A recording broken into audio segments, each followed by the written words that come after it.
All right. Good evening, everyone. As chair of the Scrutiny Committee, I'd like to welcome you all to tonight's meeting.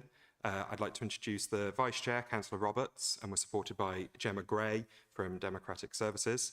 So I'd also like to thank members, any members of the public and officers who are joining us. I'd also like to welcome members of the Audit Committee who will be contributing to discussion under Agenda Item 6. Before we begin, I'd like to cover a few housekeeping points. There are no planned fire alarms today. If the alarm does sound, please treat it as genuine and follow staff instructions to evacuate the building safely. Please note that the meeting is being recorded and will be published on our YouTube channel for public access. To support a smooth recording process, members are kindly requested to raise their hands when wishing to speak, not the button like we do in full council meetings. Scrutiny is a cornerstone of good governance. It allows us to hold decision makers to account, examine policies and performance, and ensure that voices of our communities are reflected in the work that we do. Today's agenda includes important items that deserve our full attention and thoughtful discussion. And our role is to provide constructive challenge, not to criticise, but to question, understand, and shape better outcomes. So I encourage open and respectful dialogue and welcome contributions from all members. We'll begin shortly with apologies and declarations of interest, followed by officer presentations and reports as outlined in the agenda. I'd also like to point out, as you're all aware, we're in the council chamber tonight rather than the usual committee room, so I'd appreciate any feedback at the end of the night on how you think it's gone, what can be improved. This is following feedback from the Local Government Association, and could also ask officers to introduce themselves as they speak, because we've got new faces, new members, so just to make sure everyone knows who's who.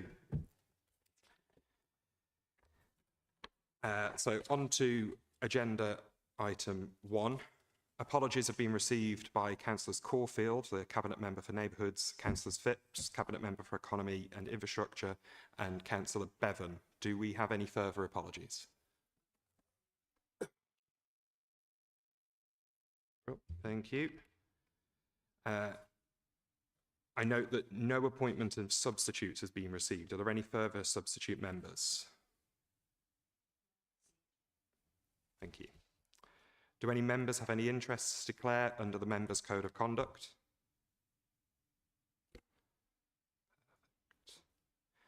And can we confirm that the minutes of the previous meeting are a correct record? Councillor Slater. I just wanted to make a point, I think, in terms of accuracy. I think I've looked at the minutes. Obviously, I haven't got my laptop with me today. I normally have to, but I note when I discussed how the additional funding for road repairs would be now used by Dudley Council, the point I was trying to make, which I have made at cabinet meetings, is in the past, the officers have always said that we have limited funding, and therefore this limited funding is targeted at the most used roads, which are the main roads and others, second roads. And that has obviously left a legacy of poor roads in the council estates and other areas. The point I was trying to make clearly was that with this additional funding, we needed reassurance from the officers that we would now also bring up to some standards some of these poor roads in the council estates and other areas in order to level up. And I have been given assurances by Vinda and obviously Nick that that would be the case. So that was the point I was trying to make clearly.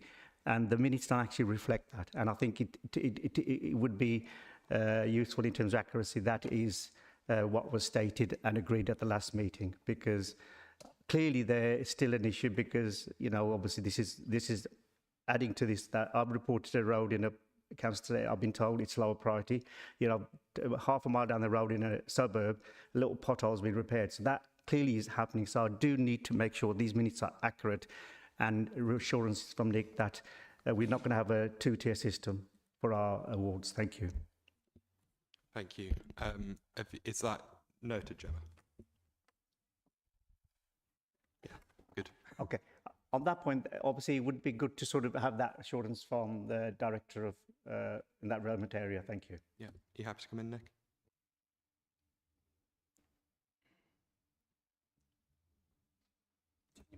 Oh, sorry. That's okay. In terms of your question, I think the answer remains the same as it has. Certainly in my time here, roads are prioritised based on their road hierarchy, the number of users, the defects within a given road. I think there's a separation between the roads that we resurface to those that we repair, which is a different definition. More than happy to come back in writing about that. But yeah, of course, we take into account all of the roads that we have in the borough, the money that we have at any given point in time as well, regardless of what that is within the year and how much additional money we get, or in fact some years, as you'll know, years where we don't necessarily have as much money.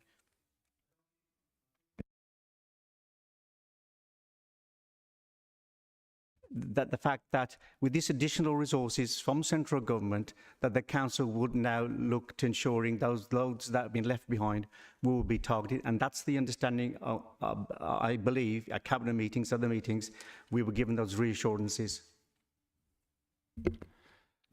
Yeah, so yeah, absolutely, and of course, every year there are new roads that are resurfaced and given that extra life, those 15 to 20 years with resurfacing. There are no roads that are repeatedly done or repeatedly carried out. So every year there is a different hierarchy of roads. Naturally, and as we've had the discussion before, the key route network, those roads that everybody drives on, will always have to be prioritised over a 5-year programme, a 10-year programme, whatever that may be, because we all use those roads. This year, there has been additional funding. Therefore, what that's allowed us to do is look wider, so whether they be residential roads or whether they be secondary roads from the key route network. So I just want to clarify that when we talk about roads that have been left behind, that will be a whole multitude of roads across the borough. But some of those roads within residential areas will be addressed through the additional funding. That's correct. I'm going to...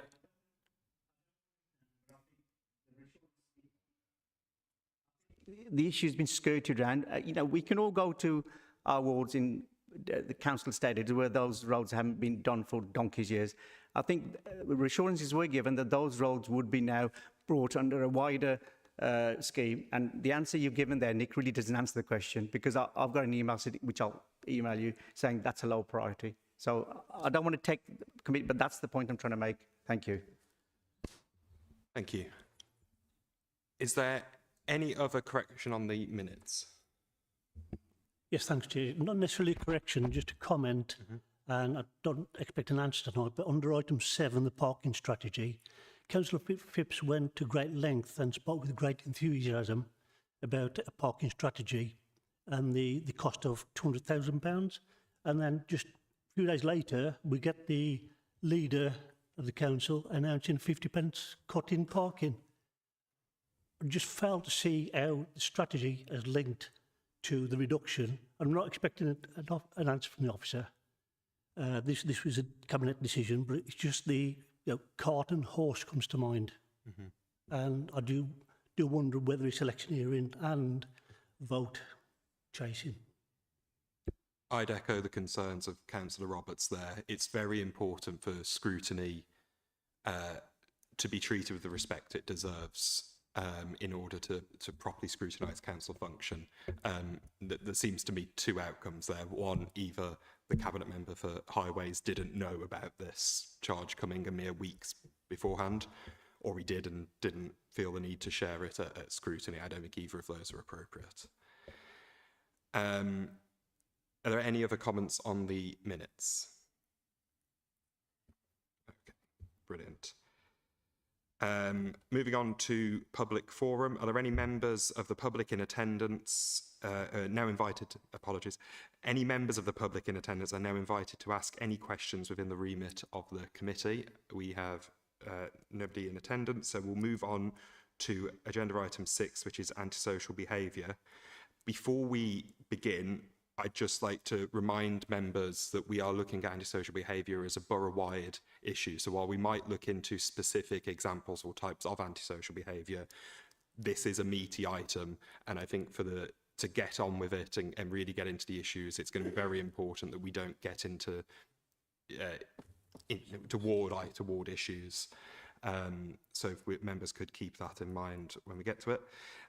Can I invite Catherine Jones, Group Director of Housing and Assets, supported by Hayley Rowley, Head of Safer Communities, to present the report?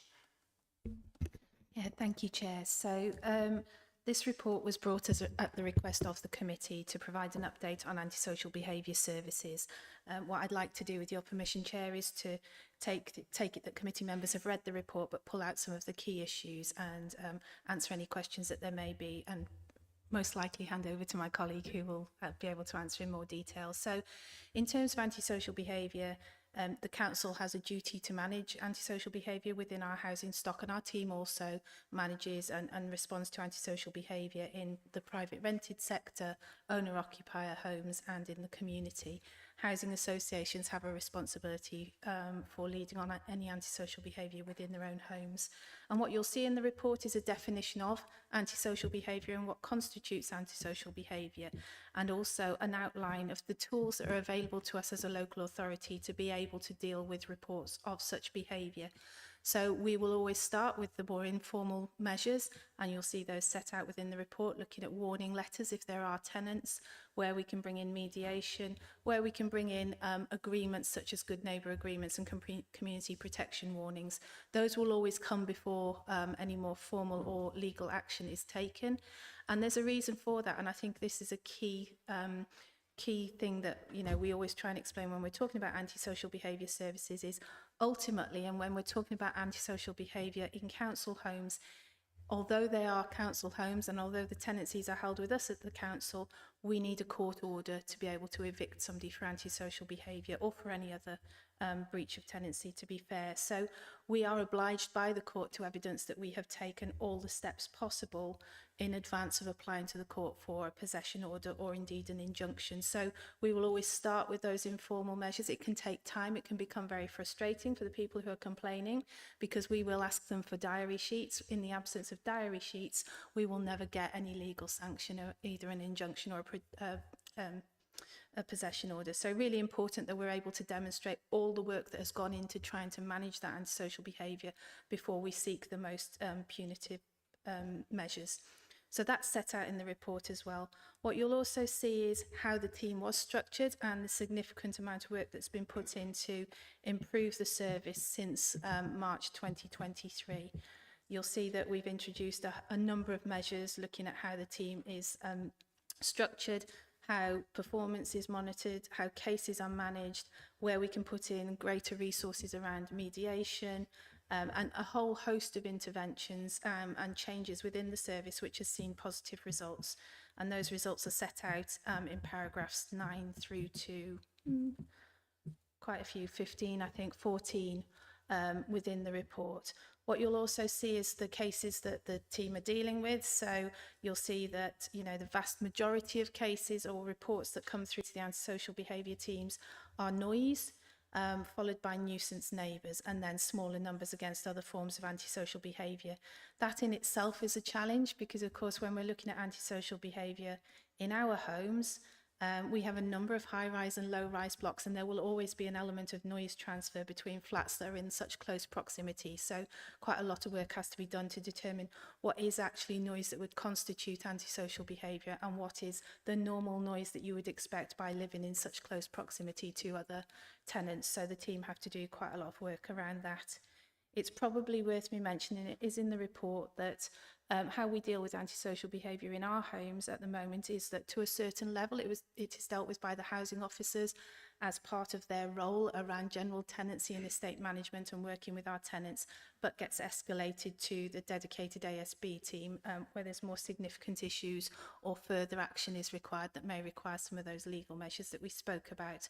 So initially a lot of those noise complaints will be looked at by our housing officers to determine that level of noise and whether it does actually constitute something that may be a tenancy breach rather than just that day-to-day living noise. In terms of governance, you'll see set out within the report that that, you know, how the team is structured and where reports are presented and where that political oversight is.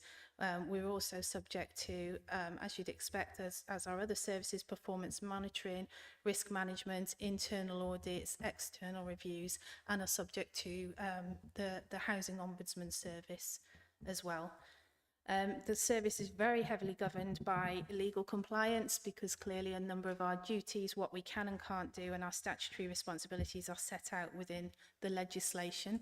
So much of the policies and procedures that have been developed for the service are based upon those legal requirements and that legislation. But you'll see also the other teams that the services work alongside, you know, very closely with the police, with the Rogue Landlords Forum and other partner agencies. So in terms of the report itself, there's some information in there about a recent audit that we had. But I think those are the key areas that I'd like to pull out and perhaps leave the time for questions rather than going through it in detail, if that's okay. That's brilliant. Thank you. I'll open up to questions from members then. Who wants to kick us off? Councillor Collins. Hi, Kathy. My question pertains to paragraph 12 on page 25. So it details that the reduced need for external legal support is now zero in years 24-25, and that's expected to continue. It's brilliant that's a saving of £140,000, but what I want to know is actually with that legal spend now at zero, how do you actually assure that proportionate enforcement isn't being underused?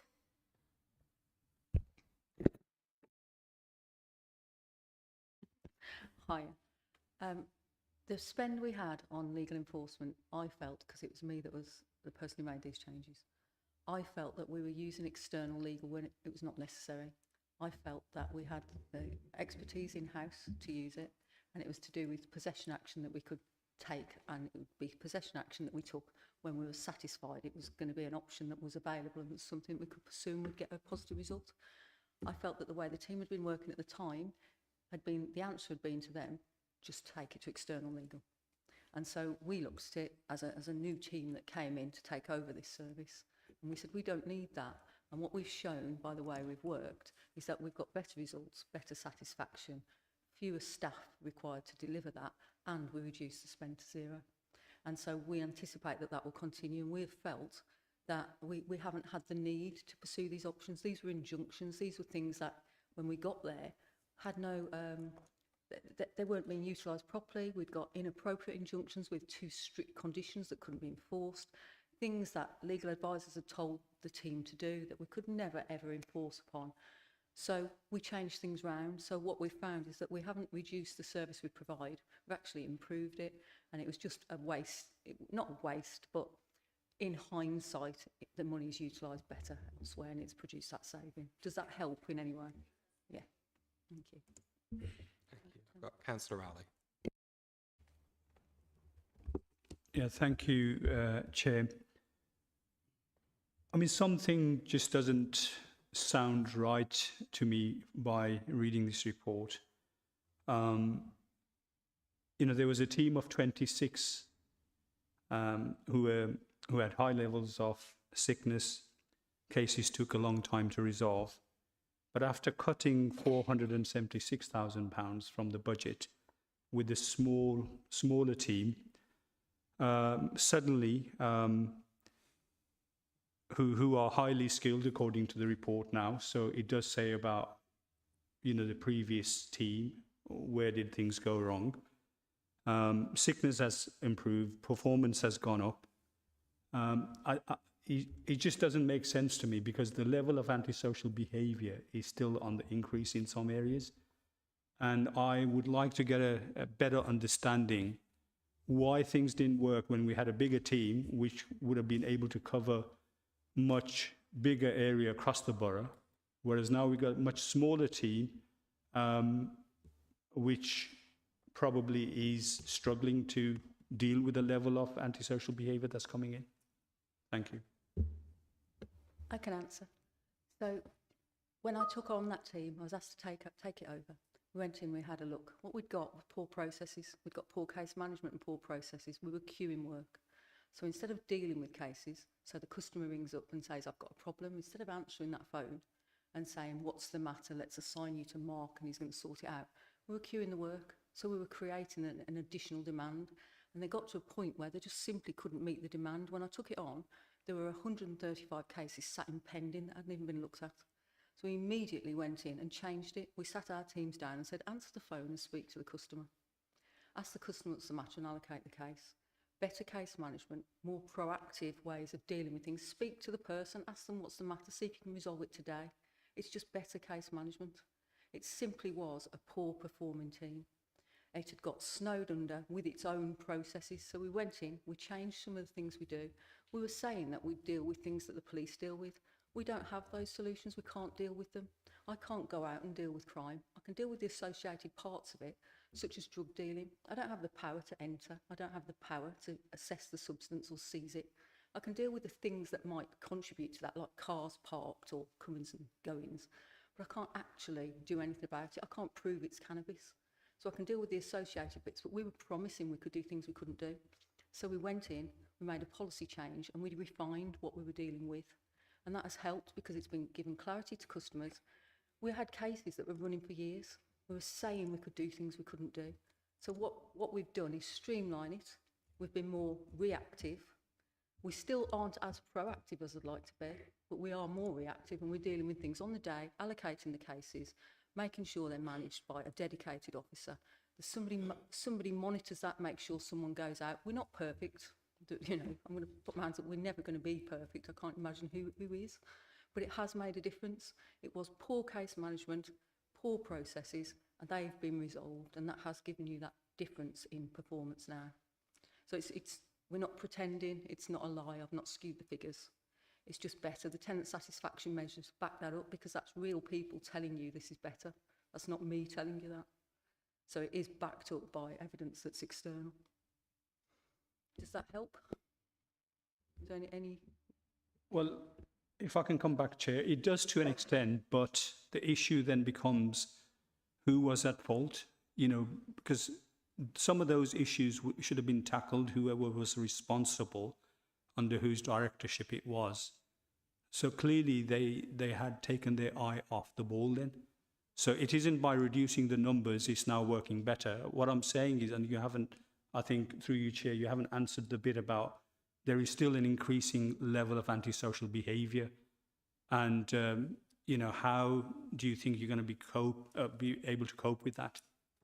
Okay, so in terms of fault, I don't particularly think there's fault. I think somebody tried to manage a team, tried to put in processes and policies, and they simply didn't work, and they got themselves into a mess, and it carried on and it got worse. We identified it was in a mess, and we took steps and we've resolved it. So for that, you know, we've put our hands up, we've seen there's a problem, and we've resolved it, and things have changed.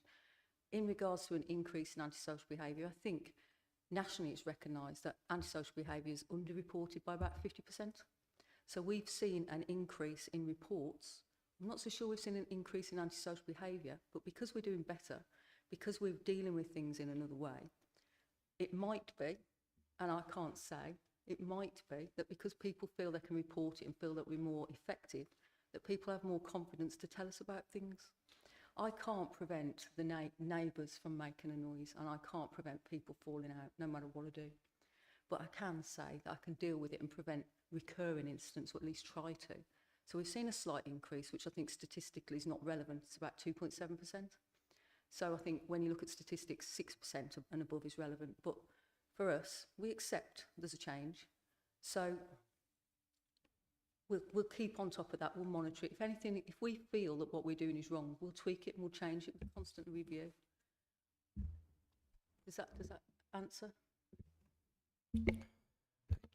We've got a few in the queue, so I will get to you both, but we've got Councillor Cowell and then Sahota. Yeah, thanks, Chair. I've got 6 relatively brief points altogether, so if I may, I'll take them sort of a couple at a time to give Ailey a chance to answer. So first of all, this report's got a lot of figures in it. Do the figures actually relate just to the ASB team or to ASB cases being managed by housing officers Is it joint? And the second question linked to that is who decides if it's the ASB team or if it's the housing officer that will deal with it? Okay, I think you've got a mixture of figures.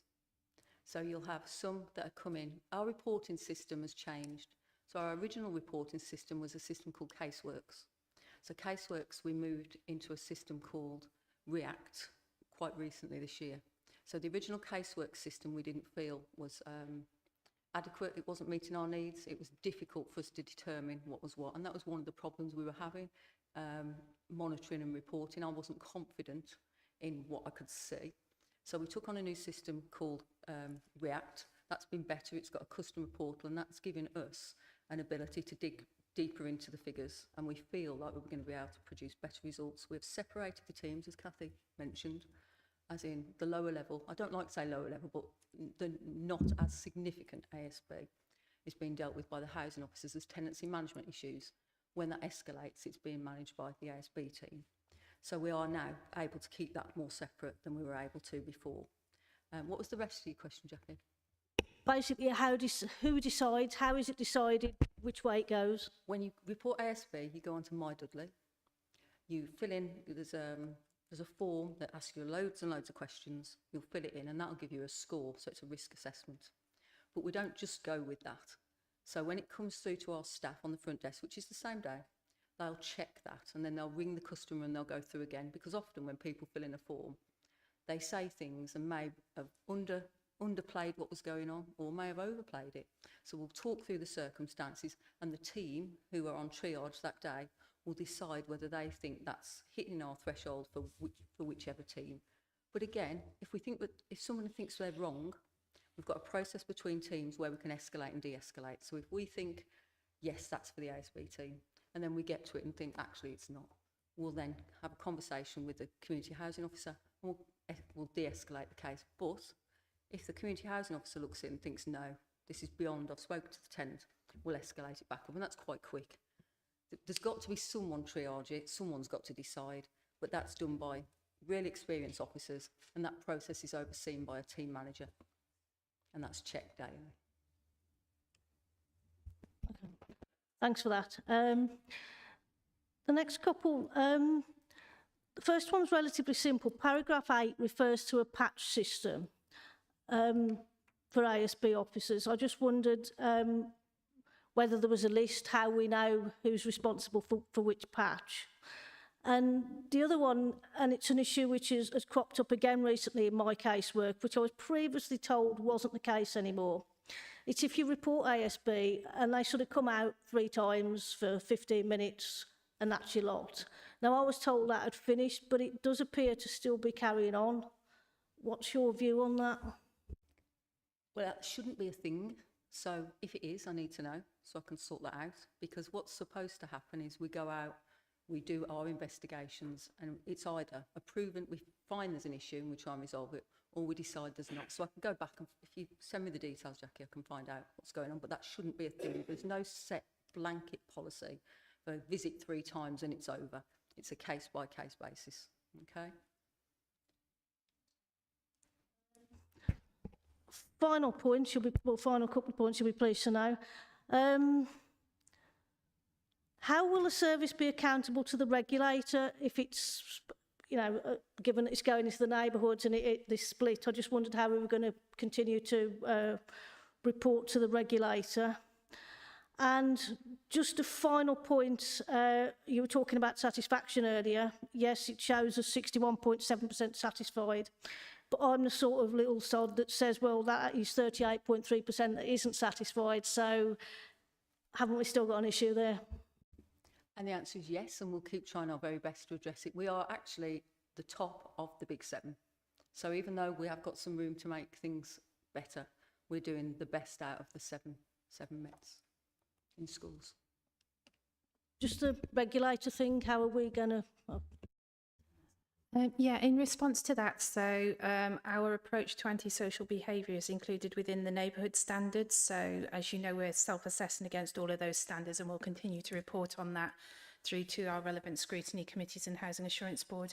Where the services are managed is almost irrelevant to that, as long as we're all working collaboratively to deliver an antisocial behaviour service that works. So we'll be reporting to the regulator based on the figures that come out of the central case management system that Hayley's referred to, and where we feel that we've got any gaps, or not necessarily gaps, but areas for further improvement to meet that regulatory standard, then we'll discuss them with all the relevant managers and team members to make sure that that's delivered. It's almost we should have a council-wide approach to being able to meet our regulatory standards, regardless of where and in which group the service sits.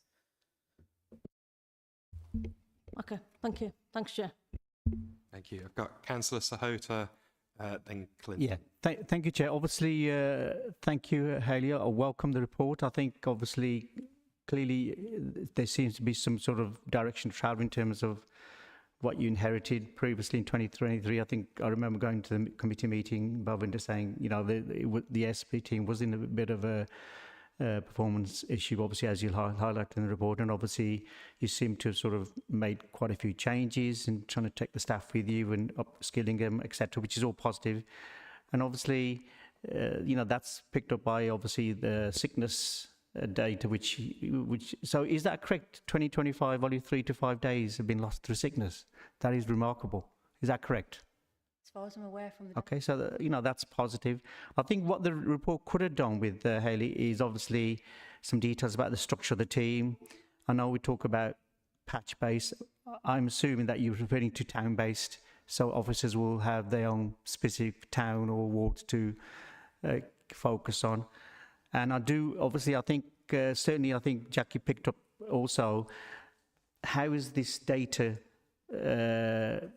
it's mixed. It doesn't differentiate between ASB from council tenants and private tenants, because the evidence, certainly I feel, there's a lot of ASB from council tenants that we're too lenient on enforcing the tenancy conditions.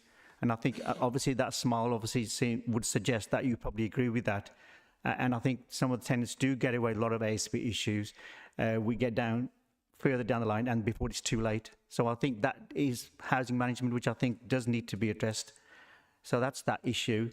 Also, I feel you obviously picked up on multi-agency working, which needs to be improved, which I think we are behind other councils where they do that better. And I think I remember discussing this with you 2 or 3 years ago.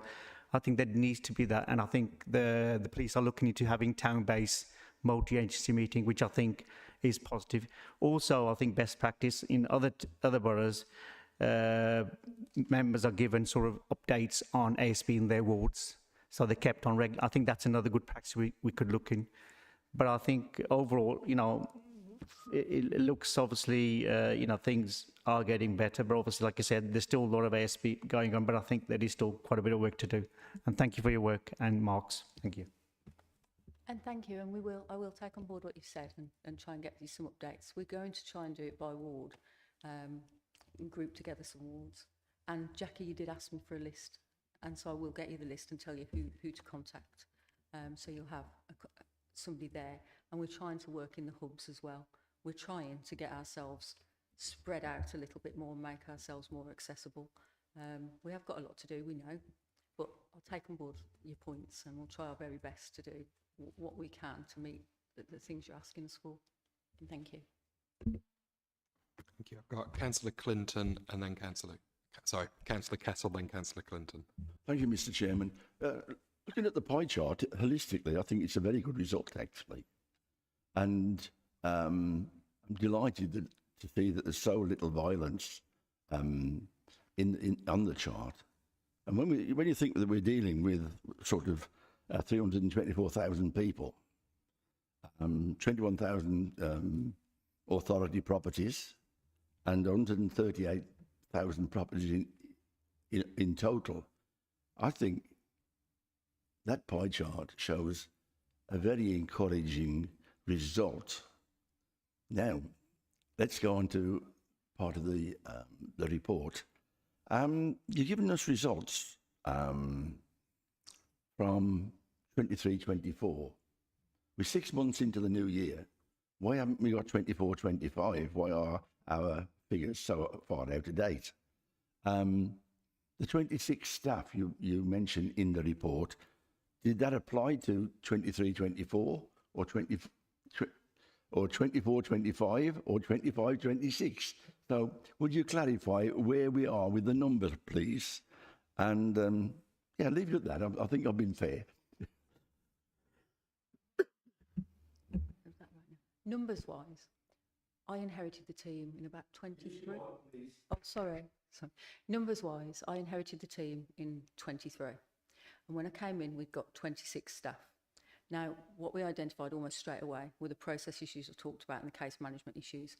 And then I appointed or drafted in some help from the other service areas I manage. So there was no additional cost to the council. I brought in other managers and we went in, we dug into what were the problems, and very quickly we moved staff either left, people moved on to other jobs, and so the 26 staff reduced drastically between 23 and 24, the early parts of 24. At one point, the ASB team was functioning with 4 staff. Yes, I think I was at a meeting with you and we mentioned that, and we had hardly any staff. We were all doing our best to draft in others to assist, and then we rebuilt the team from there. And when we mentioned highly skilled staff, what we've ended up with, we had a review of the grade and a review of the responsibilities that the team had to take on, and that provided for a grade increase from 8 to 9, and that encouraged people with police backgrounds and backgrounds that are similar to apply for posts with us. And what we've ended up with is quite experienced people in our team. So we've got ex-police working in our team, people who've been working in antisocial behaviour for a long time. And so that's helped us, you know, quite a lot because we've got their experience. But your question was, what were the numbers? The numbers went down in 23 between April, May 23 to probably March 24. We went from 26 down to 4 and we rebuilt up from there through a recruitment process. If that helps. So how are we doing for numbers and how are things looking at present? Things are looking quite good at the moment. Obviously, you'll get fluctuations in staff. People will move on. But the numbers are, as we described. So we've got a core team now. We've got an administration team that we didn't have before. We changed the roles. So what we'd got before was antisocial behaviour assistants that were doing a mixed role. And what I felt was that that wasn't helping us with the case management. So I changed their role into more administration and reduced those to fewer staff. So now we've got, I think there's 2. There were 3, but I think I've only got 2 in post at the minute. They're dealing with the customers at the front and they're dealing with the admin tasks, taking the calls, making sure everything's done, that the letters go out. Then we've got duty officers and we run 2 each day. And then we've got a team. I think we were looking for 9, but I think I've only got 8 in place at the minute because we've just had someone leave. And that team is managing all of the reports that come in. And that works. Nobody's overrun with cases. Everything's monitored because the demand is pretty stable. You get fluctuations with seasons where you know that that's going to happen because years tell you that. So we're prepared for that. So everyone is managing, people's cases aren't escalating out of control. So that works. We've also got street officers. Now, when it comes to prevention, I think there's some things we can help with in the town centres. You can help with patrols, but I can't help with neighbour disputes particularly because they're not going to be able to intervene with that. So where they can be proactive in the street with a presence, they don't have the same effect if they were in our neighbourhoods. So we've got 3 street officers, but we're down to 2 at the minute. We're in a recruitment drive.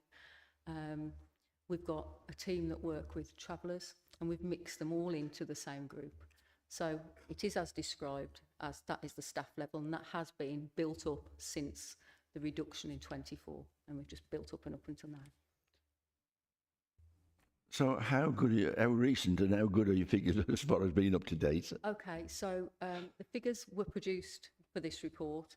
I can come back with more recent figures because we've moved systems. So if you want me to do that, I can do that and give you more figures again. So Kathy's pointing. Sorry, I haven't got my glasses on.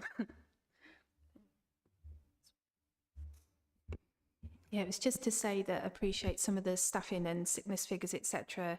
are going by our financial year, but the figures in the pie chart are up to date as at the end of August. So we did a September to August 12 months. We try and give 12-month figures where we can to give a whole year picture. So appreciate there's a disparity between those that are financial year and the figures in the pie chart, which is September to August. So as Hayley said, we can bring those all into line and provide those to the committee if it's helpful.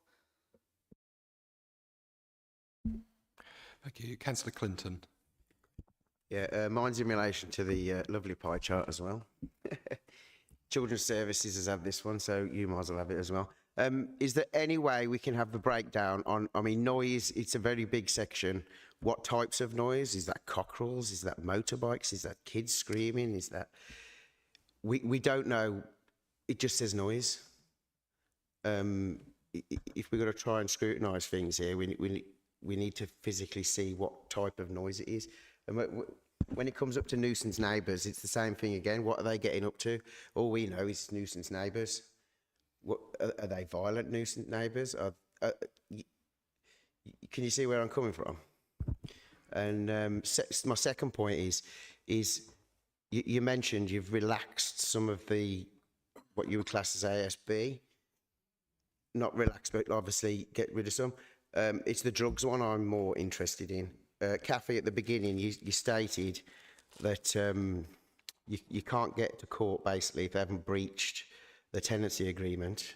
Now, I was a council tenant for 20 years, and in my tenancy agreement, drugs is a breach of your tenancy agreement, and why aren't we getting rid of these tenants? Okay, I can help you with that one. I've got lots of experience in it. So, when you're dealing with an allegation that someone's using drugs, I can go out, because we've had this numerous times, and it's as frustrating for us as it is for the people reporting it. So you can go out and I can smell cannabis, or think I can smell cannabis, yeah? But I can't prove it's cannabis. So I can't force my way in. I can knock the door and they cannot answer. I can't force my way in. If they let me in, that's great, but I can't seize the item. I can't test the item. If they say to me, yes, it's cannabis, then I've got an admission and I can do something about that. But there's going to be very few people say, yes, it's cannabis. So I've got that problem. It's the problem of evidence, isn't it? So I can think it and I can know it, but I just can't prove it. I mean, when it comes to sound, you go to the neighbours' houses and fit sound listening devices. I think if even neighbours got young children and they don't want their children getting intoxicated by our tenants' smoke, then surely you should take the neighbours' statements to heart and physically go and investigate. And I take your point and I can take the statements, but if I'm going to go into court, I can say, Councillor Clinton said there was cannabis, but I can't prove it was cannabis. And it's the burden of proof that I'm up against. I understand what you're saying, but if you physically be next door in either house and you know it's coming from that house, well, that's good enough evidence, isn't it, surely? But how do I prove it's cannabis? The smell? No, I can say I can smell cannabis, but how do I prove it's cannabis I can smell? What if it's a vape that smells like cannabis? There are lots and lots of things. I can say it's a thing. And don't get me wrong, it's not me. These aren't my views. But this is what I come up against in evidence. It's how do I prove it was that thing? The police can seize an item. But if they don't test it and prove it's that item, then it's not evidence, it's that item. I mean, ASB, it's very tricky. I've got a case by my house. We're going on 10 years. It's far quicker for housing to start pushing out old ladies because they're in a 3-bedroom house. They seem to want to be getting on that quick enough, the housing managers, but they won't deal with the real problem, the nuisance and the drugs. I think it's probably just worth us saying, and this is where we were coming at from the start, the burden of proof in the court is really difficult, and there are certain things that we can prove, you know, through noise monitoring equipment or whatever else we use, but when it comes to criminal activity, we are reliant on our partnerships with the police and others, and we can go into court saying that we believe this person is using substances, but we cannot seize them, test them and prove that they are. So that's where our partnerships have to come in. So quite often in cases like this, it will become much more complex because we will have to have the support of the police or others to be able to provide the evidence that the court needs. We may know that it smells like cannabis. Everyone may say it smells like cannabis, but in terms of the burden of proof in the court, that's where we may have to rely on, where it's some kind of criminal activity, particularly around drugs, cooperation with our police partners to be able to get that evidence into court. So we absolutely understand where you're coming from. It's one of, you know, our trickiest areas in terms of that evidence that we have to provide to the court before they will agree to somebody having a possession order that could lose them their home. So we feel where you're coming from, don't we? We deal with this quite regularly, and it's a really difficult area. Please, Chair. One last one. So basically, what you need to do is have more collaboration with the police, right? And secondly, I mean, this is probably really sounding a bit harsh, but like a train driver or a bus driver will have to have regular drug tests. If you've got a council tenant playing up and there's just constant smell for years on years on years on years, well, why can't you just subject them to, ask them to go? You see where I'm going? I see where you're going, that? but I'm not sure how we'd enforce that, Councillor. Can I offer a recommendation here that we have a report back on what other local authorities do to tackle drug use in council properties? Now, it might be, based on what you're saying, that there's no way around it, that we've got that burden of proof, but I think it'd be good to come back to a future committee if we can look at what nearby local authorities are doing. And what I can also do is give you a summary of the discussions we've had with police over that particular issue, if that helps. That'd be fantastic, thank you. I've got Councillor Clinton, then, sorry, Councillor Kettle, sorry, then Denning, then Edwards. Kettle's, Done? Okay. Yeah, thank you. Just to delve into the numbers a little bit more here. So it says there was 1,863 ASB complaints. Does that mean that for the year up to August 2025, were all those complaints solely dealt with by the ASB team, or were some of them siphoned off towards the housing team because they would have been deemed as housing complaints? So you've got both, because at that time, the recording system Caseworks, that recorded them all.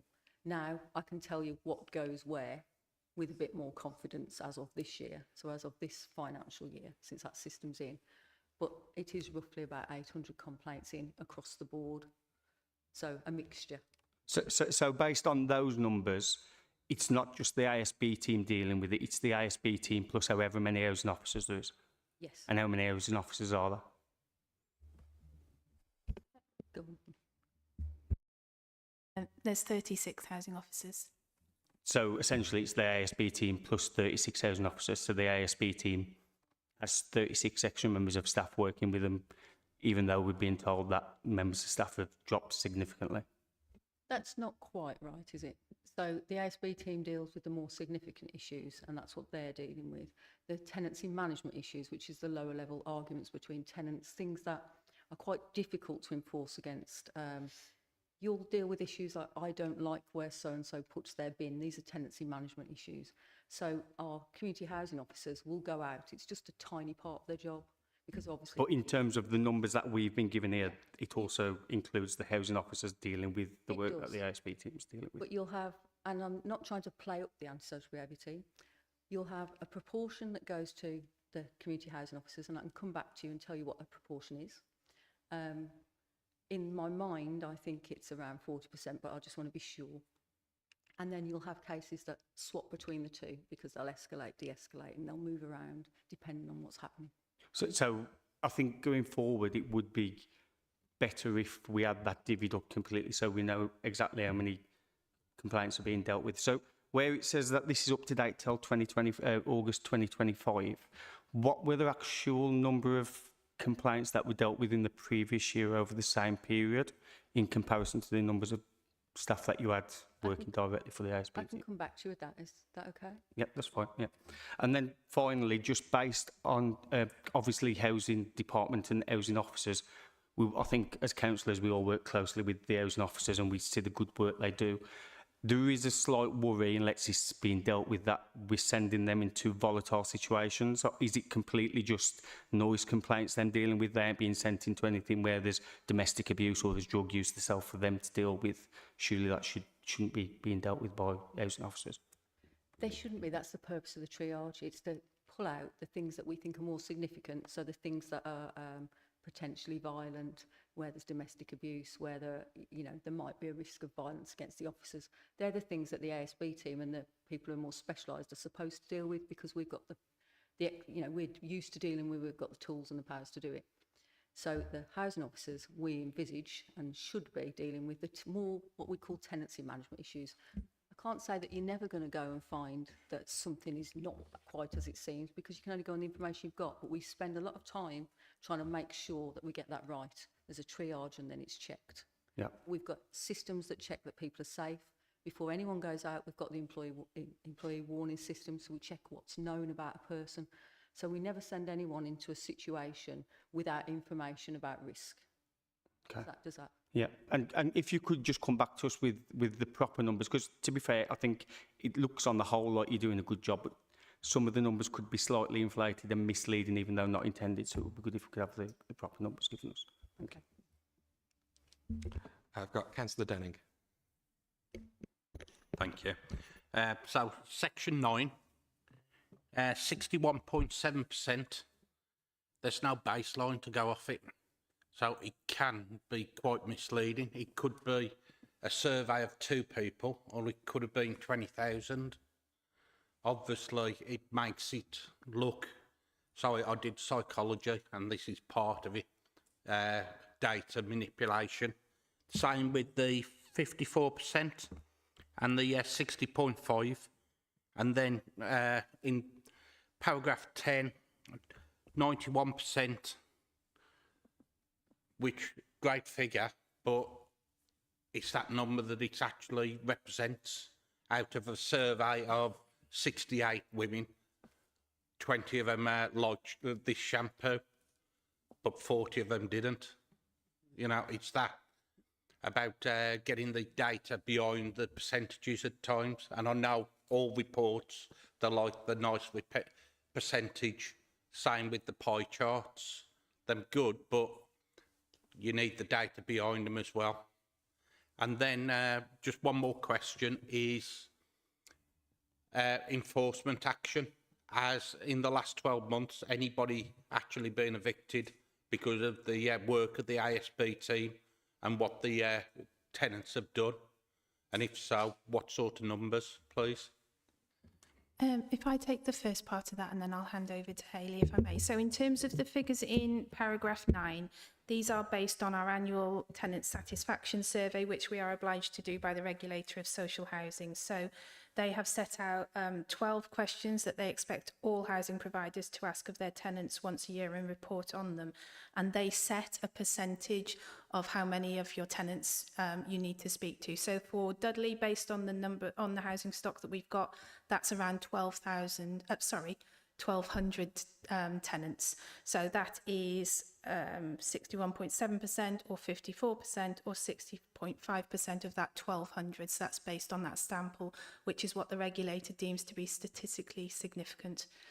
In terms of the transactional surveys in paragraph 10, those are the satisfaction surveys that are carried out with those people who have complained about antisocial behaviour when their complaint is closed. So those numbers will fluctuate depending on how many cases have been closed in that particular survey month. But again, it's taken from those closed cases. So it's not just a random selection of one person, by way of example, unless there was only one case closed that month.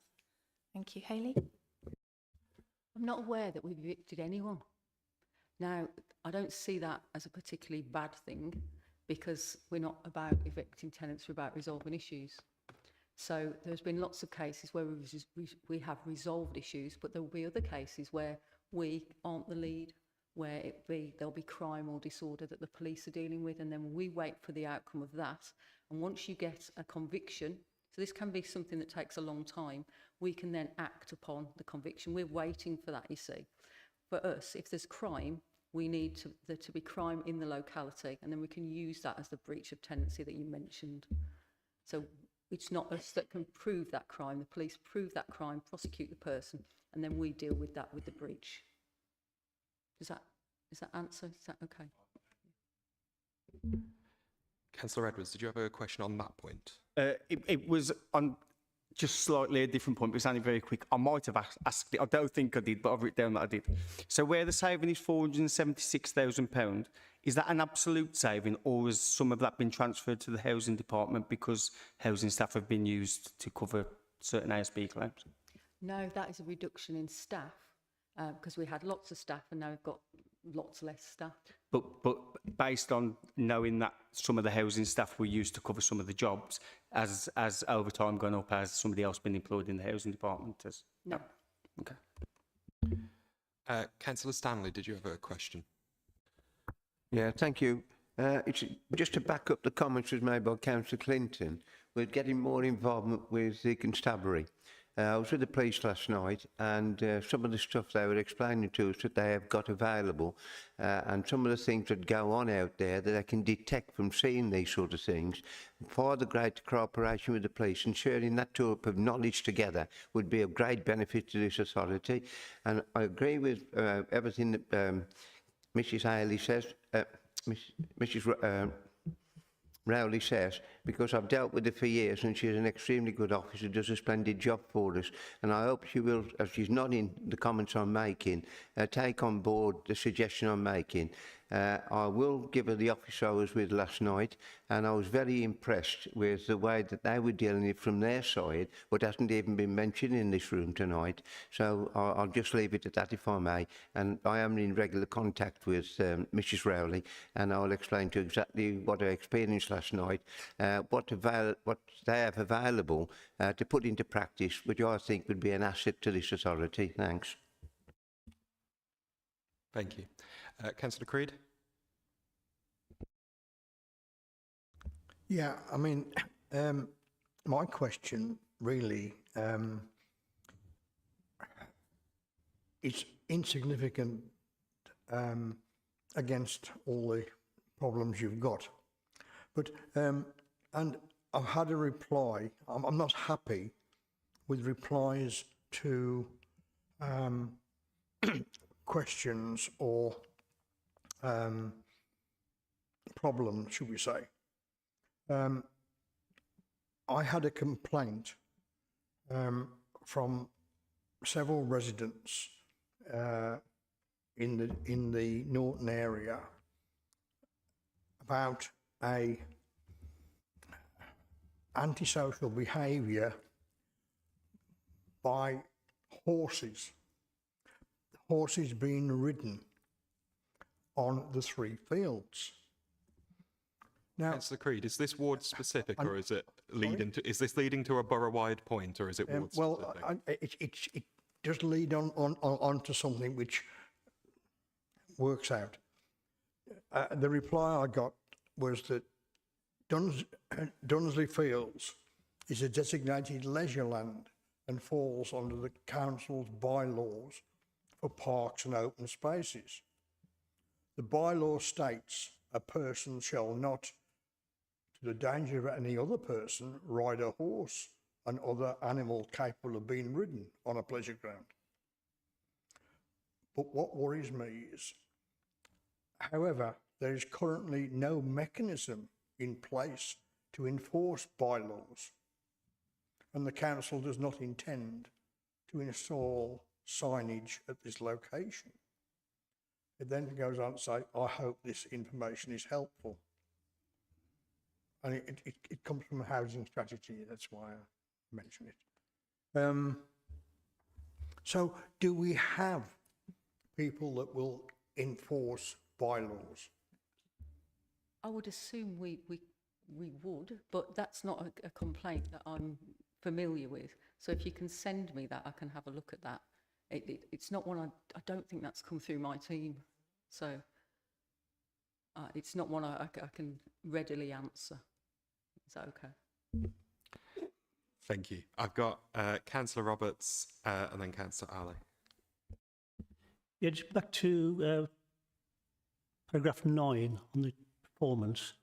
Firstly, congratulations for being the highest in the 7 wards, 7 councils, with a satisfaction rate of 61.7%. Can we be reassured that this time next year it will be better than that? And how will you get there in improving that figure? Okay. I can do my very best. We're constantly trying to improve. We're trying to implement new measures. As we go along, we're trying to learn. There's been problems in the past. We've learned from them and we've put measures in place. And we're going to continue to do that. We're always tweaking what we do. We're trying to listen. The suggestions that you give us we'll take on board and we'll try and implement. We're not a service that we decide on something and we stick to it. If it's not working, we'll change it. So we're going to listen to the feedback. We listen to complaints from customers. We react. We constantly monitor the complaints that come in and try and work it out. And as the team progresses and we develop, we hope that we'll be able to be more proactive, because at the minute we are reactive. So it's trying to find ways to prevent rather than just simply respond to the inquiries that come in. So we're going to do our very best to maintain our numbers, because we've done quite well and we're quite pleased, but we do recognise that there's room to improve. Look forward to future reports. Thanks. Thank you. Councillor Ali. Yeah, thank you, Chair. Just two questions. One is, I mean, it's already been highlighted, the reduction in sickness from 80% to 3.5%, I mean, which is remarkable, as has been said. Are there any lessons that could be taken from here for the rest of the council? Because we've got two group directors who are sitting here, and you know, and you put blame culture was one of the ones, and giving autonomy to staff, which I again can't understand why the autonomy isn't there, because the staff should be empowered to go about and doing their jobs that they're employed to do. And then the final question is around what level of support is provided to victims of ASB and those who report ASB, so that, you know, they're supported and safeguarded. Thank you. Okay, for victims, we do use victim support. We've got a housing support team. Now, they don't support in the sense you mean, but we try and help with the associated problems or issues people have. We refer to other services. If it's things like domestic violence, we refer to the appropriate charities. So we do provide support in the various ways that are available to us. The other what was the other bit of the question? Sorry. Yeah, the other question was in relation to the reduction in sickness levels and whether there are lessons that could be taken from your team and you know, kind of implemented right across the council, and see whether we see the same level of improvement. Okay, so when I went in, I managed the homeless team, and we've got good performance there. And it is about case management and processes. And so good processes, good case management, staff being clear about what they need to do, about having supervision and support. It improves what you do, it improves the experience for customers, but it improves people's lives at work. It makes them want to come to work. So it's had a beneficial effect across the board. So we're not about micromanaging, it's just about ensuring that the framework is there for people to do their jobs. And so, yes, there might be departments that can, you know, look at that and say, actually, we're going to review things. But I'm sure that's what is happening now as a consequence of the different restructures. Thank you. Councillor Castle, did you have another question? Thank you, Mr. Chairman. Just a query, if I may, and that is that there's no mention in this report about electric scooters or electric bicycles being used in public places that can be quite dangerous to pedestrians out and about, especially in the town centres. Do we regard this kind of problem as something different to antisocial behaviour? We don't regard it as different, we regard it as antisocial behaviour, but it's our ability to react to it and enforce against it, and that is something that's going to drop into our public space protection order, and it's going to be something we're going to try and take more action against, because we do recognise that this is a problem. So it's not something we regard as different or we ignore, it's just that we're trying to take a slightly different approach with a different method of enforcement, which I think is going to come in. Are you talking about that? Yeah, so we're just about to launch consultation on a public space protection order for antisocial vehicle usage, which will include things such as off-road bikes, mini motos, e-scooters, electronic bikes, power-assisted bikes. Anything which is mechanically propelled in any form would come underneath that order. and it also will kind of mirror to an extent the car cruising injunction that we have as well. So it will give us multi layers of powers that we'll be able to use across the whole authority area. So it will cover all green spaces, open areas, car parks, etc. as well. If I may, Mr. Chairman, listening to what you've just said, we have a plague of very noisy, very nippy, very fast, very light, small motorbikes. And they've been a problem for us for years. And the manner in which they use it in public places, on public roads, is absolutely absurd on occasions, let alone what they do to the parks, especially in the winter. So I'm delighted that you've included those sort of vehicles in your ideas, because they have been a problem for some years now. They're extremely noisy.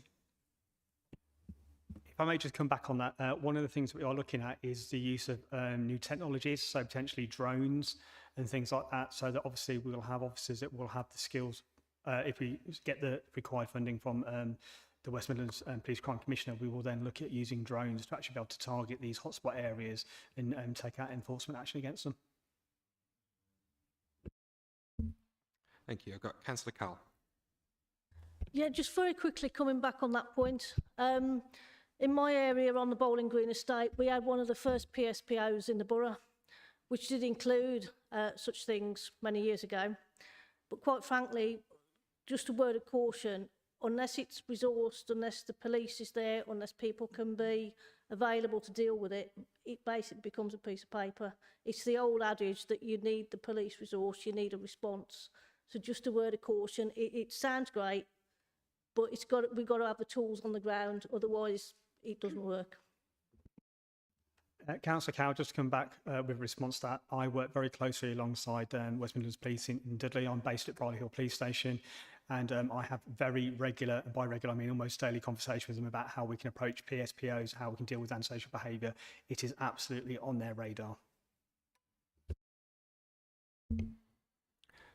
Thank you. I've got a few questions myself now. So when we talk about the new team structure, we talk about the team being cut from 26 to 13 staff. It references 5 officers who worked out of hours. What does the out of hours team look like now? The out of hours team is still in place. So the out of hours team is still 5 officers. It can be 2 or 3 officers working on any night of the week. So it's across the week and over the weekend. So it's exactly the same. Brilliant. It's been changed. It's been monitored. It's been monitored better. That we've lost a team leader. We used to have a team leader. We're now managing it in-house, and we're looking at how we can change that further, because we recognise that we can utilise that service more than we do so at the moment. So our eyes are on that one next. Brilliant. Thank you. And then the report also mentions that the team now avoids criminal cases, and we have a better, presumably have a better partnership with the police. Do we have a clear protocol in the relationship with the police about making sure that our cases are being passed on? And equally, do we have the reverse when things are reported to the police and the council will be better at dealing with it? Yes. So working with the police, we've devised, it's a list of who deals with what. There's always going to be things dropping in and out of it, but we've agreed between ourselves. We've got a draft, and that's going to be agreed. So we've had conversations about it. We've agreed what we're going to do. We've got a chart that explains who does what. We've had those discussions because the police agree with us. We can do parts of this. They can do other parts. And it's about knowing who to contact, when to contact, and we've set up processes. So yes. Brilliant. Thank you. And I suspect that may well be part of the answer to my next question, which is there's only one report of domestic abuse in this reference in the last 12 months. That to me seems strikingly low. Do you have any reflections on why that may be?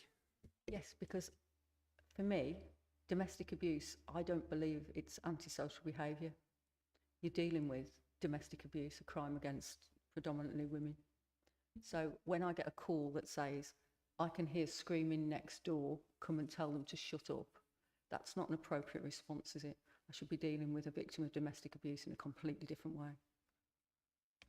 So just for my understanding then, what we've got in front of us is anything that we're actively dealing with. It's not necessarily the reports themselves. Yes, domestic abuse is a problem. It's a problem in every borough of the UK.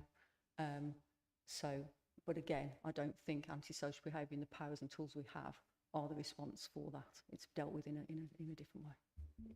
Thank you. Councillor Bills. Thank you, Chair. I wasn't going to say anything, but two things have come to mind. I'm a great believer in the high vis. If I appear at Hurst Green Park with my high vis on, you'd be surprised how many people run away. I've said all along we ought to have high vis cutouts around the borough that when they're driving they don't know whether it's real or not. That's just me being frivolous.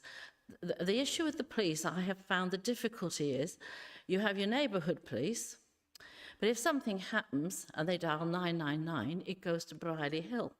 And then you'll have a police officer, Briley Hill, coming into your patch, probably sometimes saying the complete opposite to what they've had from their neighbourhood policing. That's, for me, that's where the system with the police falls down. I'm hoping that you're going to tell me that we're going to be able to do something about that. But it is, we have got a PC for every ward now in Halesowen. I don't know whether I'm speaking out of turn, the rest of you haven't, but we have. But it's just, that is good. But again, as I said, it's that moment something's happening, they dial 999, the police come, and then it's, whether you get to find out about it, I don't know. So we have got better links with the police now, and we are trying to, a bit like we want to do with the local councillors, is to agree which police officer deals with which members of our team. So we have got better relationships with them, so things will slowly improve. Thank you. And just one final one from me about what this data is telling us, because it seems to me that a lot of this is, I think it's all very positive. You can see very clear progress. It does seem to be based on satisfaction. And I think it would be good for the committee to understand what kind of actions have been taken to create this improved satisfaction. So particularly looking at noise being such a large amount of reports, it would be good to know how many noise abandonment notices are being issued, for example. What are we tangibly doing to drive up this satisfaction? But I appreciate you might not have figures. I can give you some, I can't give you figures, but I can give you some answers.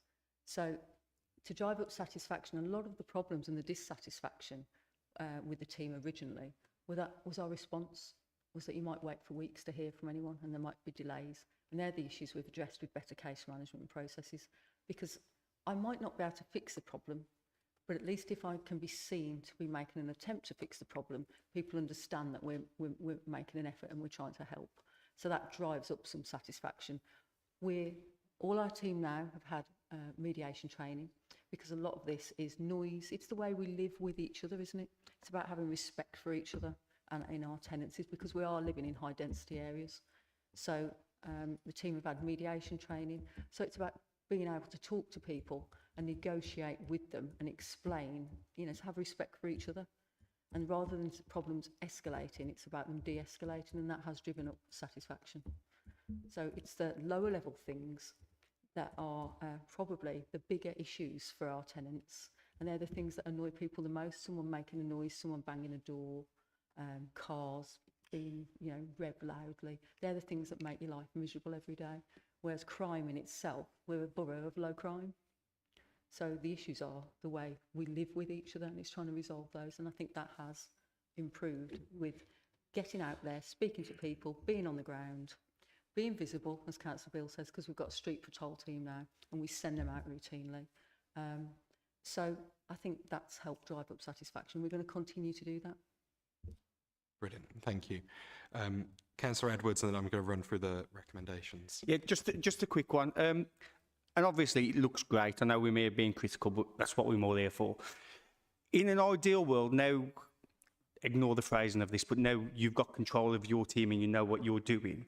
Would you be looking at wanting to grow your team because you believe there's scope there to do more? So, for instance, working with Mark, I know he's pulled from pillar to post to do absolutely everything. Now, is that conducive actually to the environment getting worse, or could the elected members? I wish the cabinet members would have been here, which would have been great, but now it's turned up. As a team, would you look at trying to grow the team now as well, or are you just happy with how it's going and streamlining it in that way? No, I think for us, there's room. As I've said, we're reactive. So there is room for some proactive work, but it's trying to identify what that is and what we can do with any additional funding that we were to have. And it's how we would work with others to do that. I don't think throwing lots of stuff at it immediately is the answer. It's about trying to work out what we need and why. It's going to be about interrogating our data. We've got a better system now. We're going to get an understanding of where the problems lie. And I think that needs to lead us in the direction. So it might be that I come and sit here in a year's time and say, actually, we need something else. But I think we need to work out what that something else is so that we don't waste any money. Thank you. So just to recap the actions and recommendations that I've got written down, but if I've missed anything, please do wave at me and shout at me. We're after a list of relevant housing officers to all members. I think that was Councillor Cowell's point. A breakdown of antisocial behaviour cases, particularly focusing on those nuisance and noise cases. A breakdown of cases between housing and ASB officers. Look into what other local authorities have done to tackle drug use in council properties. Was there anything else that members are expecting that I've missed from that list? Brilliant. Thank you very much. I'm aware that members of the audit committee came here tonight specifically for antisocial behaviour. I'm more than happy for you to stay for the next part of this meeting, but I'll give you the opportunity to kind of leave quietly if you don't want to stay for the rest of it. It's entirely up to you.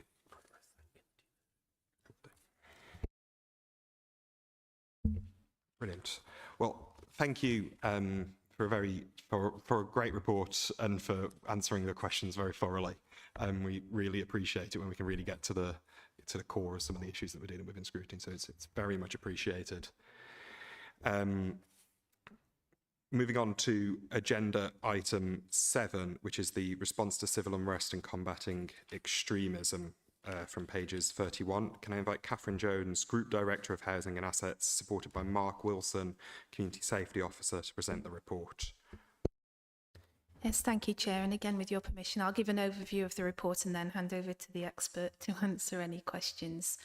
So again, this report was brought as a direct result of a request by committee members, and it sets out the arrangements that we've currently got in place to kind of respond to any civil unrest and to deliver our duties under the government's contest strategy, which is the counter-terrorism strategy that the government has set out. So in terms of what we hope to achieve by the report is that it gives committee members an understanding of what the council's role is. It also shares with you some of the initiatives that we have going on, and we'd really welcome committee members promoting and supporting those initiatives, and also the reporting mechanisms that we have in place to record any community tensions or concerns, because you'll see from the figures in this report that it's really important that we get those reports and that those reporting mechanisms are used so we can give some robust information around what things look like in the borough at the moment. And I've just pressed down far too much and scrolled through about 20 pages, so bear with me 1 second. So essentially the report sets out what the council's duties are under the contest strategy, and in particular the work that we do on behalf of the Safe and Sound Strategic Board and feed into them. So there's a number of subgroups that we participate in. So we as a council are responsible for setting up, chairing, etc., the contest board, which is the overarching board that looks at how we're delivering against our priorities and our requirements of the strategy. We have a number of then groups that sit below that. So we've got Prevent Delivery Group, the Protect and Prepare Partnership, Channel Panel, and Hate and Cohesion Multi-Agency Partnership. Those are all duties that fall to the council, specifically, obviously working alongside wider partners. So that's set out in the reports that you get a feel for the level of duties really that the council has and has to be involved in, and what we report through to the Safe and Sound Board as well. You'll see in the report that as a result of the reporting mechanisms we have, we're able to capture where there are reports of community tensions and concerns. These don't necessarily always materialise into some of the things that we've seen in the media and more, you know, across the country, but nevertheless these are concerns that people feel are significant enough to raise and report into us. And what you'll see in the figures in section 7 and 8 of the report is those figures that we've taken, and Mark can talk to you a little bit more about those if you want to, in terms of how they're broken down and what they mean in terms of those reports against community cohesion. In terms of our response to that, we do a significant amount of work to kind of raise awareness, do training in schools and across agencies to raise awareness both with those people who work in those organisations, but also with, you know, young people and members of the community, so that we can raise that awareness around community cohesion, reporting mechanisms, what's out there, things they should be concerned about, things that they might want to you know, ask more questions about, and how we can try to dispel myths really, and kind of deal with the significant amounts of disinformation and misinformation that's out there in the community. So we do a lot of training, we do the work that we need to under the groups, but also we look at where we can bring in funding to be able to deliver further initiatives, and some of those are set out in terms of the projects in paragraphs 10 onwards, and you'll see that, you know, we've currently got an amount of money through MHCLG to deliver projects through our community cohesion and resilience programme, and we're really keen that we're able to bring in more money and to, you know, increase the success and the spread really of the projects that we're able to. We partner with the CVS to deliver that and have funded a number of projects which are set out again in the report, and I don't intend to outline them in any detail as I go through all of this. Our Hate and Cohesion multi-agency partnership in particular continues to grow, and it's leading on some key strands of work. You'll see referenced in bullet point 3 of section 16 of the report, a video created by young people of Dudley. I would have loved to have shown you that. I've seen it in its kind of formative stages, and quite frankly, it was amazing. It kind of almost reduced me to silence, which doesn't happen very often, but very, very powerful. We can't show you that tonight because it's being launched at the Hate Crime Awareness Week in early October, but certainly really shows how, you know, the amount of thinking and the impact actually that some of this stuff is having on our young people. So I would absolutely suggest that when we can, we'll share the link to that video because it's incredibly powerful. But there's a whole host of work that falls under those strands as well, and a number of Dudley Together groups and networks that you'll see again set out in the report.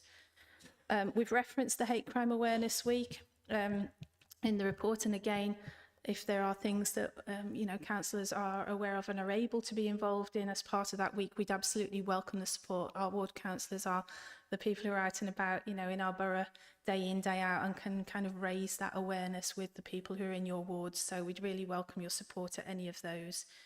In terms of the Cohesion Incident Monitoring Group, as we've said, we've had over 120 cohesion reports from members of the public, professionals and staff so far this year. That's significantly more than we've had in other years, and it's growing.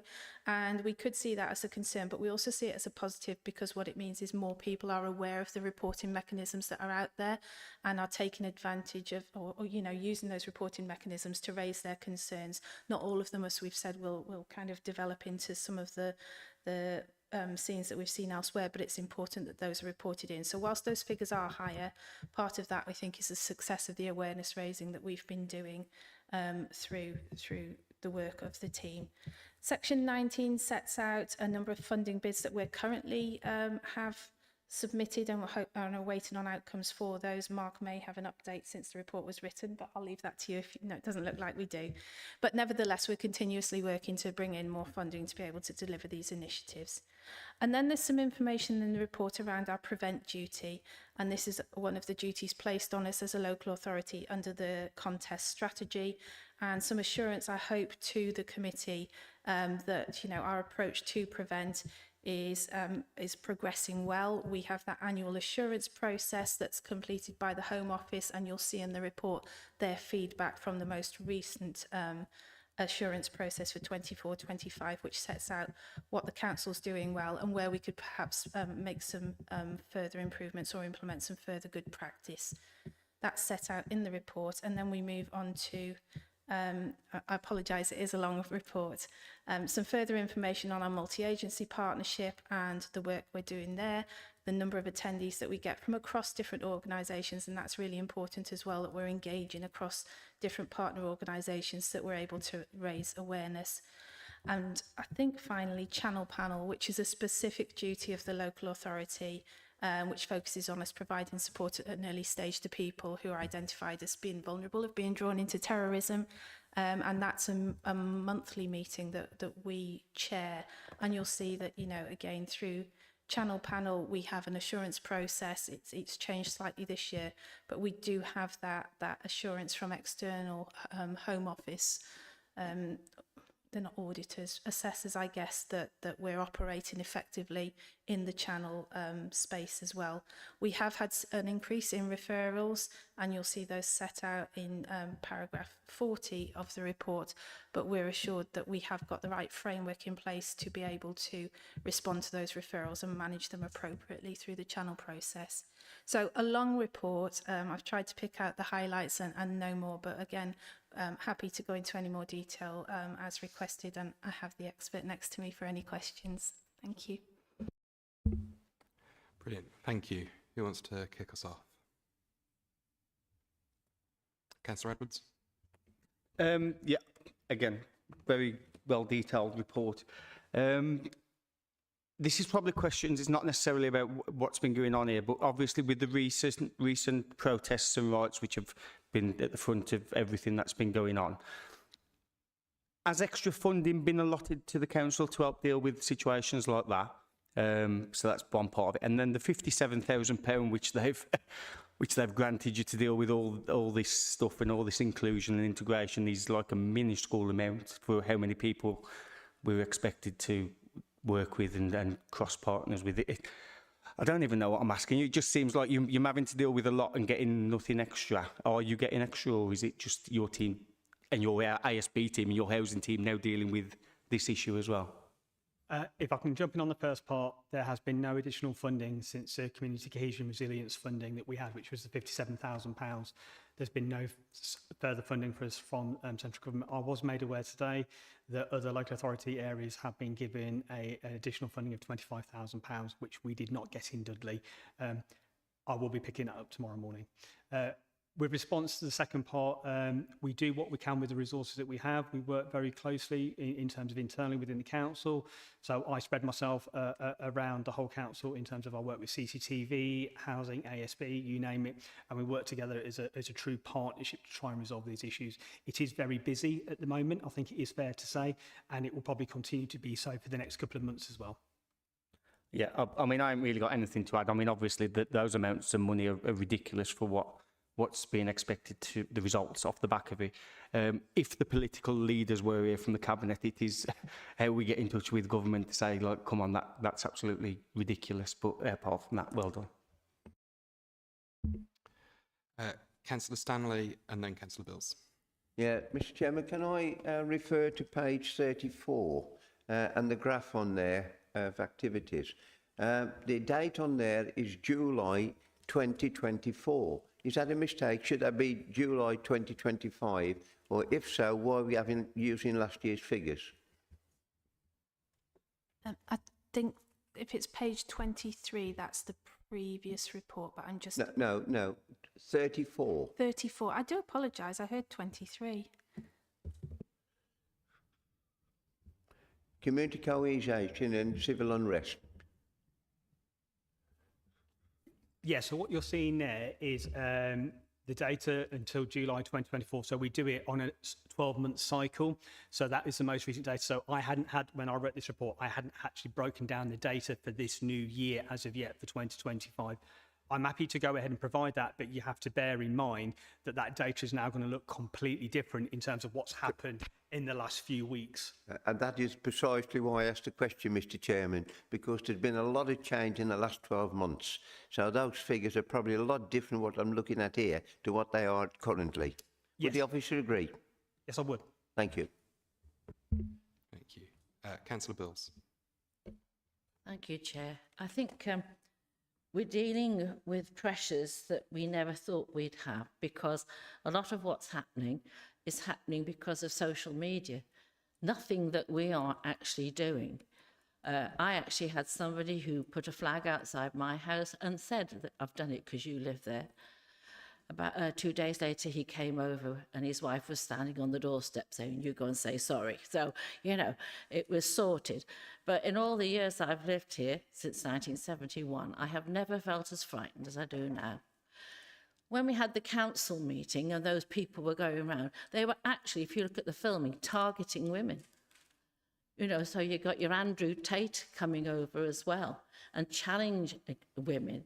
And I find it a little bit more that that's what I'm having to put up with somehow, the fact of all the things I've done. I mean, the guy who did that, I shouted at him. I mean, the neighbours came to see me shout, and I shouted.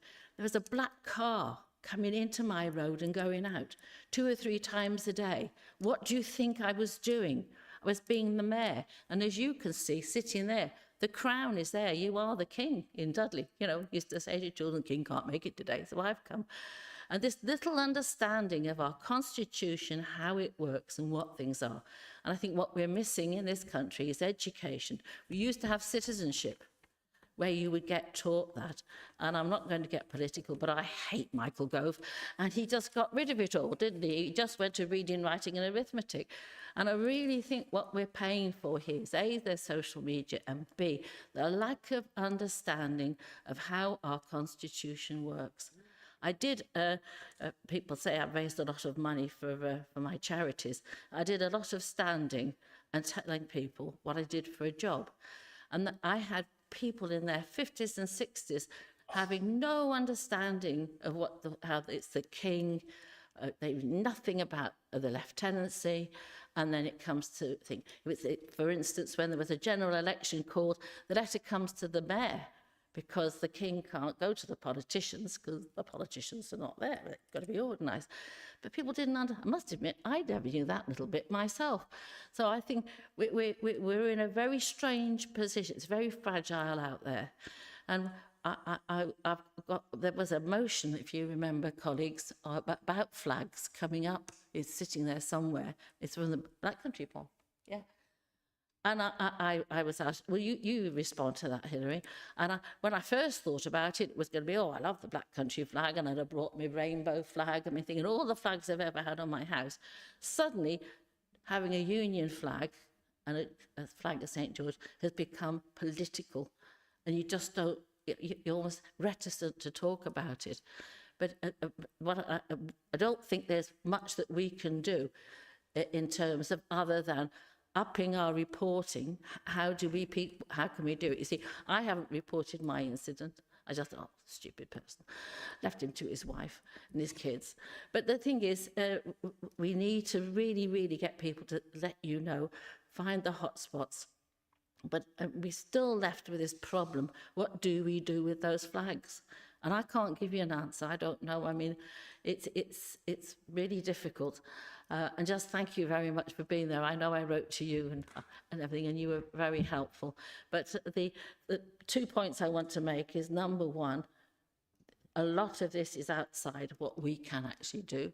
And number two, let's campaign to get citizenship back into school so people can actually understand what actually happens. Thank you. A bit cathartic for me there. Thank you.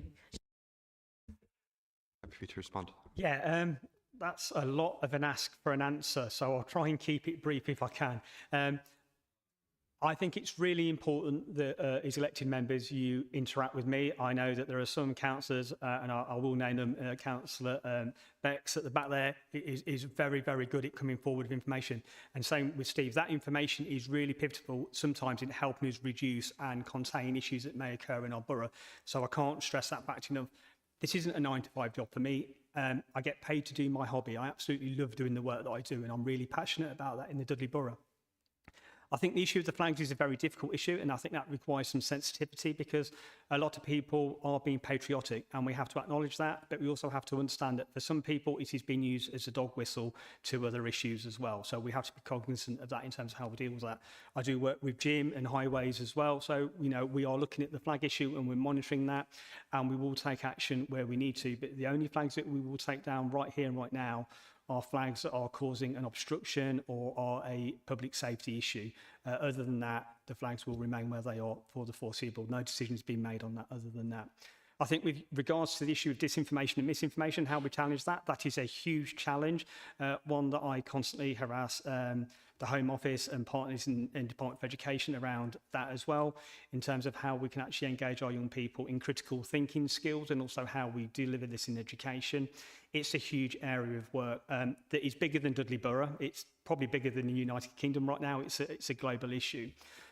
We will be launching a video during Hate Crime Awareness Week in October, and I'll make sure that all elected members will get an invite for that. And it is a video that's been created by young health champions, sort of aged between 10 and 15, and it'd be nice if the press could come along as well. To look at disinformation, misinformation, hate and hostility within our communities. And it's being created by young people with Black Country voices. You can tell I'm not from the Black Country, I'm from Leicester, but I now live in the Black Country.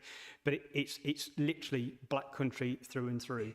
And I think that's really important, so that the message that will go out in Dudley will be a message that is for the Dudley residents and the Dudley community. Anything else? I think I've covered most of it.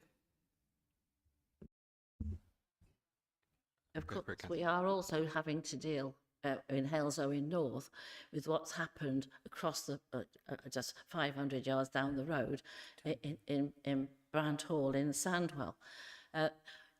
We had a vigil, didn't we? And I mean, that was great. The community came out, everybody there, but a group of young men came and sat on all the equipment, and they felt they had the right to sort of sit there. There was that body language, and mercifully none of us ever said it, didn't say anything. But when they cycled off to get their fish and chips, they came to our side. So it's another thing. There was a great act of getting together. Wonderful. It was a wonderful. But then, even so, as a woman walking away, I felt just a little bit worried on a road that I have walked thousands of times because I used to teach in the school there. There was this group of young lads, and I just wondered, are they going to shout something at me? I've never, ever felt like that before. Usually I would have said, I remember teaching you in 1973, but it's a different world. Yeah, so in response to that, we will be launching a new hate crime reporting mechanism for Dudley Borough. I think one of the things that we've recognised post-COVID is that third-party reporting centres don't work in the way that they used to because people don't really use them anymore. And a lot of our community members are now digitally aware and will use online platforms. So we will be launching a hate crime website. And as part of that, we recognise exactly what you're picking up, Councillor Bills, around the misogyny that is taking place within our communities and within our environments. So we will also monitor the misogyny, misandry, and also alternative subcultures, so groups like goths, emos, and slightly different kind of community groups as well. So we will be taking a slightly wider look at the hate kind of picture across the borough to understand how that is impacting in our communities as well. The website will go live for Hate Crime Awareness Week, and it will be knohate.org.uk. That's KNOW hate.org.uk. And that will be a non-criminal hate incident reporting function that will help us understand what hate and hostility looks like in our communities. Thank you. Councillor Sota. I just wanted to echo, obviously, the similar comments to the colleagues. Obviously, I think the report is very detailed, and the work, and thank you and your team, the work you're doing. And obviously, I didn't realise all that was going on. So I think it's about sharing this, and also it's good that you've shared some of the good practice with other councils. So I think this is something we need to shout about. And I think we're always having a go at ourselves for not doing this and that. But I think here, obviously, there is quite a bit of good work going on. And I think you have to take the credit for doing that work, and it's positive. Thank you.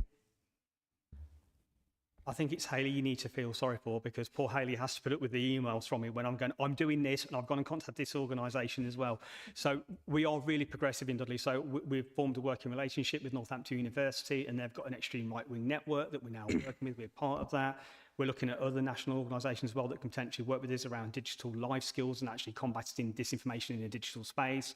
So we are trying to be really progressive, and we link in with other local authorities. So I work really closely across the Black Country, but I also link in with Tamworth Borough Council and other councils such as Coventry and Birmingham as well to ensure that we share the best practice. Because you're absolutely right, Councillor Soto, it's really important that we get that information out there and we learn from each other as well. Thank you. I've got a few questions from myself. I think, first of all, echoing almost entirely what Councillor Bills has said, I think not just the lack of citizenship now in the way education's changed, but what we've seen over the last 20 years is community infrastructure completely gutted. And my own hypothesis is what that's meant is that people have gone and found community elsewhere online, whereas before they'd go to a pub or a football team or a community centre and be told that they're a muppet. Now they're online in this echo chamber being told everything that they're right, and they end up in this pipeline. I also want to thank you for what I think might be an incredibly difficult task with the flags. I don't think there is a correct option necessarily. I think you're in a very awkward position, and I've got to admit it's something I find completely bizarre because pride in my country extends beyond a nylon flag flew at half-mast on street posts. I think it's a completely odd situation that we found ourselves in, and I don't envy you at all having to navigate that. Onto some of the detail of the report. How can we, as a committee, be assured that the outcomes of these programs are effective? So I think there's a lot in there, and I think we're doing amazing things. At the back of my mind, there is a worry that you're preaching to the converted a bit with me. So do we have any data that would show that these programs are effective and reaching the right people? I guess my question back to you, Councillor Priest, is which kind of areas are you talking about? If you're talking about prevent, we're challenged by the Home Office on that all the time, and we have to provide assurance to the Home Office, and we go through regular assurance with those. Again, CT colleagues will challenge us, and if we have a prevent referral that goes in that's inadequate, I get challenged on that because I'm the person that goes out and delivers the training in the borough, so we are challenged appropriately on that. With regards to channel, again, that's a national kind of policy that we have to work with. With regards to funding of projects, that is slightly different, but again, we're still held accountable either by the Department for Housing, Communities and Levelling Up, as I think it was, and also Prevent and the Home Office. So yes, we do have an assurance process we have to go through, and I do have to file regular reports. We will be launching our report fairly soon for the work we did around Cake Not Hate and the community cohesion resilience funding that we had. I'm just waiting for the final sign-off of that, and then I'll be happy to share that with you as well. But yes, we do. We go through a lot of assurance a lot of the time. Thank you. I assumed that would be the case, but thank you. And then on that missing £25,000 that Dudley hasn't received but other boroughs have, is that a bidding process as unfortunately became the norm with local authorities, or is that Dudley has been left out? I was only made aware today, so as I understand it, two other local authorities, and I don't want to name them in a public forum, but they were given the funding. It was a grant that was just given to them.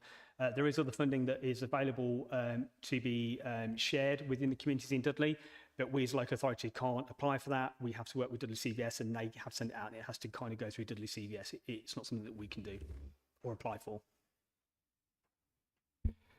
And then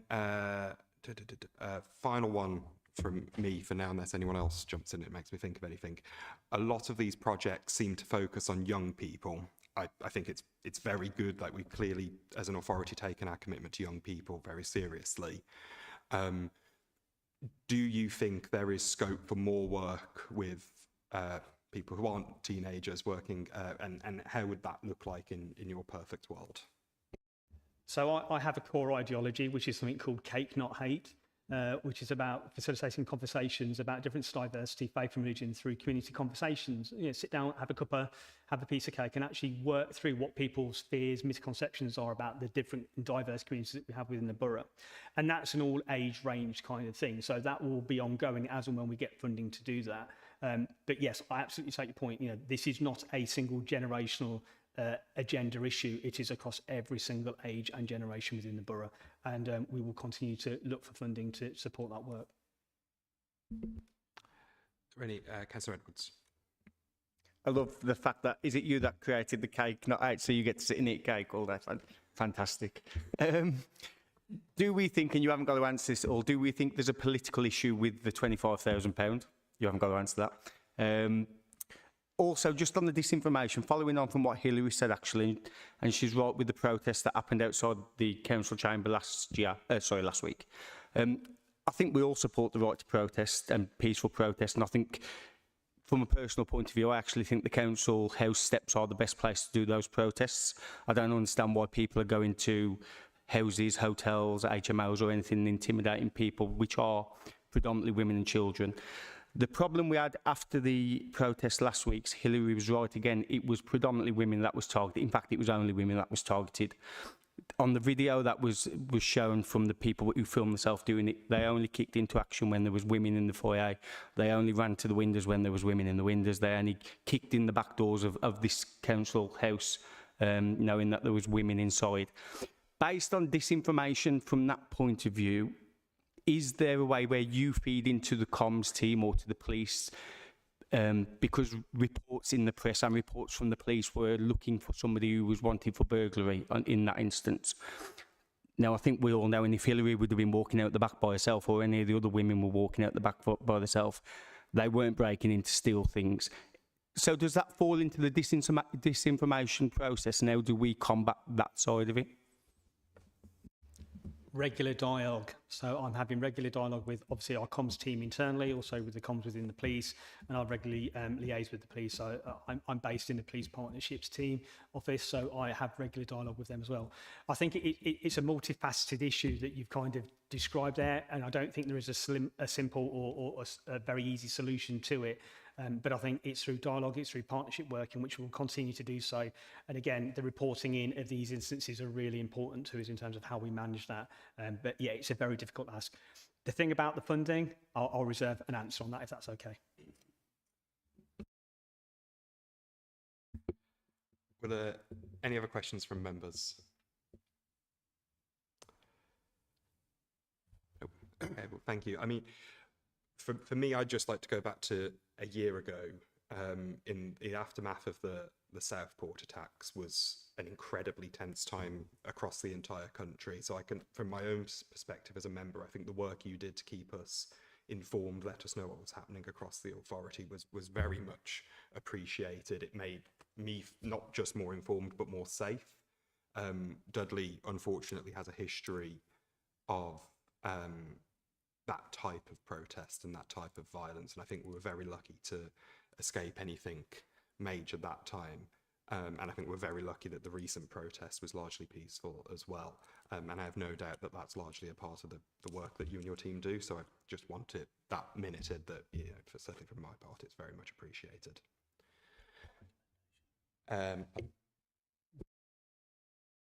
You may have to go because I can't remember what it was.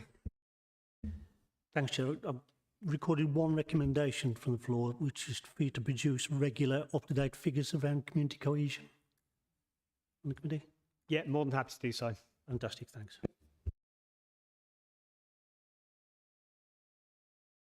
Right, that concludes that agenda item. So thank you very much for that, and thank you for very good answers that really helped us get to the bottom of it, and good questions too. Agenda item 8, which is this committee's action tracker and future business. The report is in your pack, and it captures actions from the meeting held on the 21st of June and highlights progress. Do members have any comments on that report? Thank you very much. And then agenda item 9, we have no questions under Council Procedure Rule 11.8, and therefore there are no further agenda items, so I declare this meeting closed. Thank you all for attending and your contributions, and have a safe journey home. Yep. Thank you.